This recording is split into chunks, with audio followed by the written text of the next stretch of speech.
Hey everybody, welcome to Broadband Deployment News. Today's topic is broadband grants, matching funds, and some of the costs that you need to take into account when you're budgeting for your broadband deployment. I'll be right back.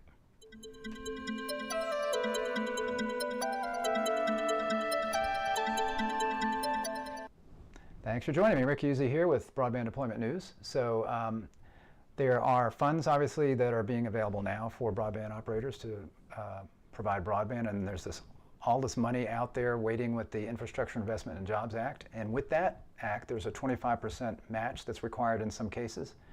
And I saw this article that I thought was good as far as explaining, oops, I don't have it up, hang on one second. As far as explaining some of the costs that you need to be thinking about as you go ahead and look at what your budget is, and also the match that you're going to get. But really, whether you're getting a match or not, these are things that you need to think about, because actually the way the match works, it's a 25% match on the IIJA. That would be the Biden bipartisan infrastructure law, and there's a 25% match that somebody has to pay. That could be the state, that could be really any entity. It could be the state, it could be whoever the subgrantee is, for example, the service provider. But it's not required in cases of high-cost areas. So in a lot of cases, there won't be a 25% match, because a lot of the money, I think, or a good amount of the money anyway, is going to be going to high-cost areas, because that's really what we're trying to address in a lot of cases, is these areas that are considered high-cost due to topology, due to low economic issues. So even if it's an urban area, if it's got a low-income area, for example, then that could be considered a high-cost area. And in those areas, there's not a match. But if you do have a match, it's 25%. So this is a blog post by Doug Dawson, president of CCG Consulting. Thought this was interesting. So I'm just going to read through this and then just comment on here in places. So he says here, today's blog is a math lesson. Nobody likes math, right? So he says, I know that may turn off some readers immediately, but this is important math for anybody planning on funding a broadband project with a grant. The point of today's blog is that somebody receiving a 75% grant must also come up with more than 25% to match the grant. And really what he's saying there is, again, it doesn't matter whether you're getting a match or not. I mean, if you have to do a match or not, you basically need to have some amount of money out of pocket that's not going to be covered by the grant. And as you're budgeting for everything that you need to put in here, you've got your grant money, and you need to be thinking about all the money on top of that out of pocket that you're going to have to spend as part of that. So the easiest way to illustrate this is with an example. Let's say that somebody pursues a $10 million grant with one of the federal programs where the grant will cover 75% of the project. And that is the case, for example, with the IIJA, again, in circumstances where it's not high cost.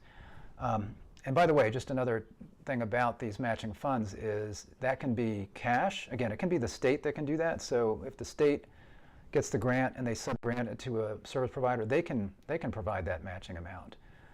In fact, one of the things that this allows in the IIJA is that if a state got funds from one of the coronavirus acts that were passed, like the CARES Act, the Consolidated Appropriations Act, ARPA, those funds, if they haven't used them all, and a lot of states have not used all of that money, they can put that aside and they can use that money to help with matching funds. So therefore, they can give 100% of the grant amount to the subgrantee, where they cover the matching amount.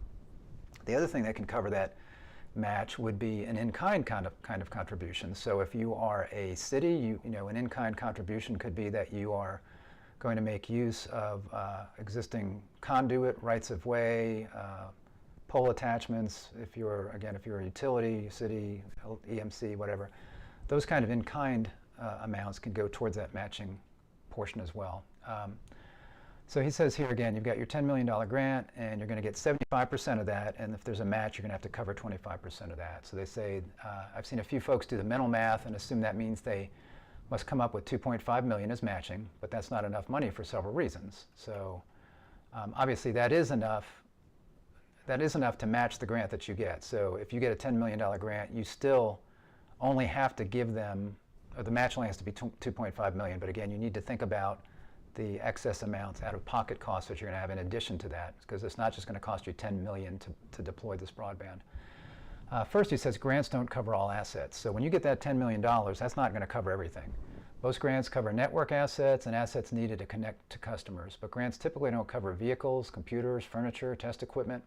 and any other assets needed to launch a new ISP or a new market.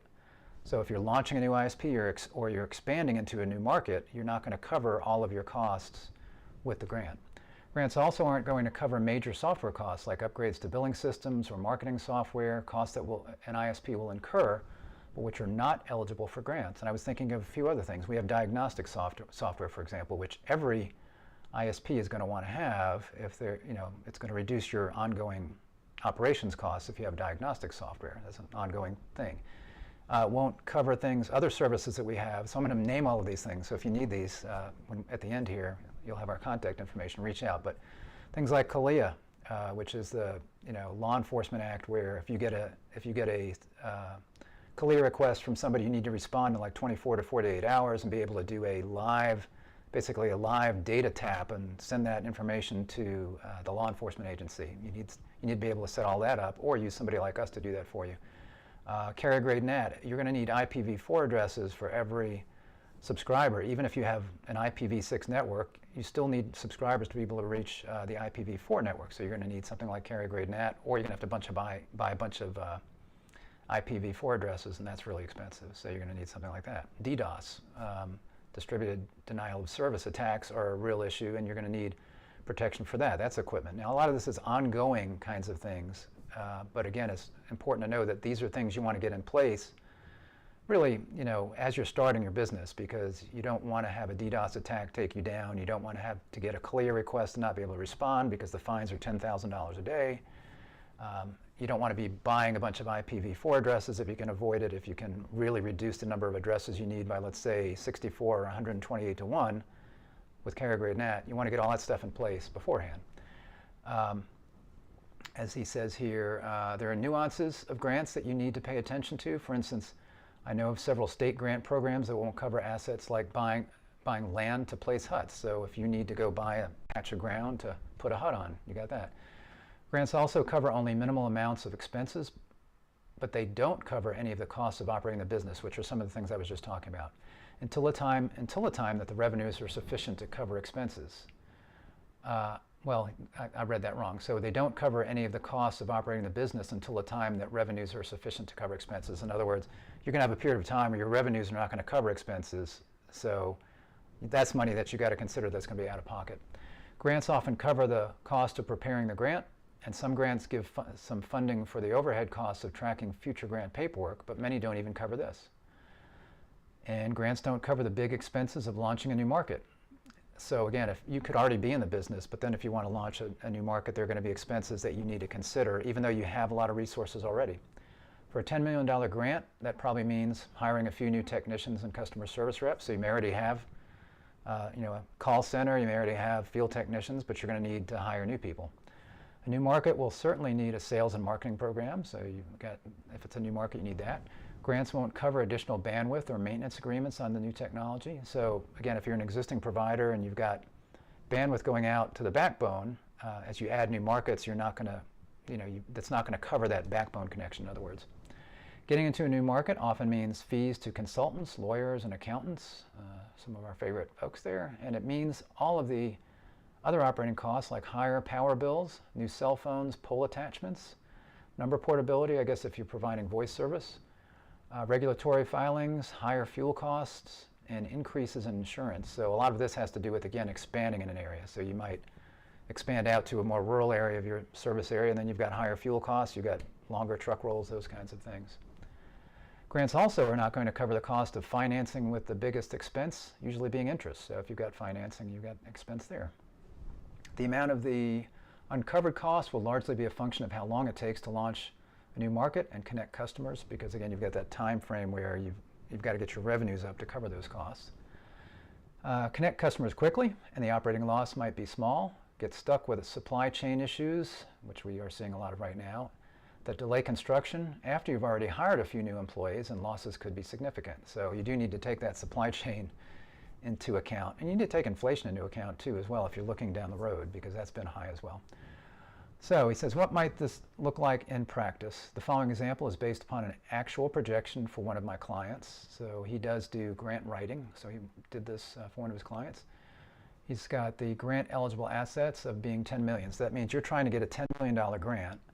And out of that, if you've got matching portion, then you're going to get 7.5 million. You're going to have to cover the other 2.5 million. And I mentioned some ways to do that.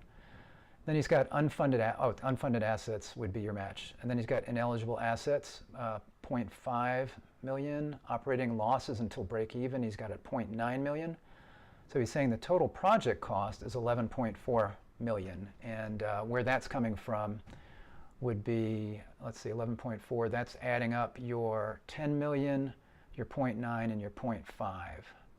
And then he's got your out-of-pocket cost being the 3.9 million. That would be your matching funds plus these other costs right here, your 0.9 and your 11.4. So math's not too hard. It's addition and subtraction, but I just kind of explained where this figure, this was the one that threw me for a minute, was this 11.4.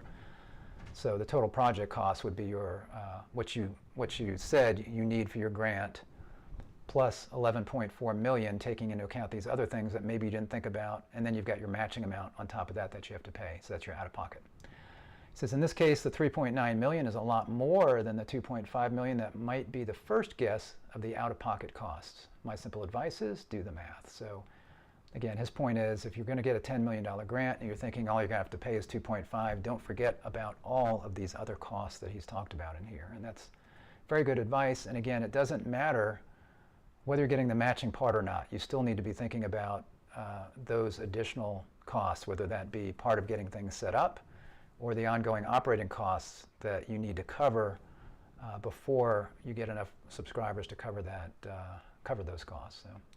Again, hopefully this was helpful. If you need any assistance with broadband deployment, we do broadband deployment services, pre-deployment, deployment, and then really where we got started years ago was managed services for internet service providers. So we do, if you are getting in the business and you don't want to have to think about a lot of the things that you would have to set up and manage, we do a lot of that for you. Again, that would be anything from broadband diagnostics to IPTV. If you want to offer an IPTV service, we've got a turnkey service. We've got a turnkey VoIP, cloud-hosted VoIP service if you want to offer that.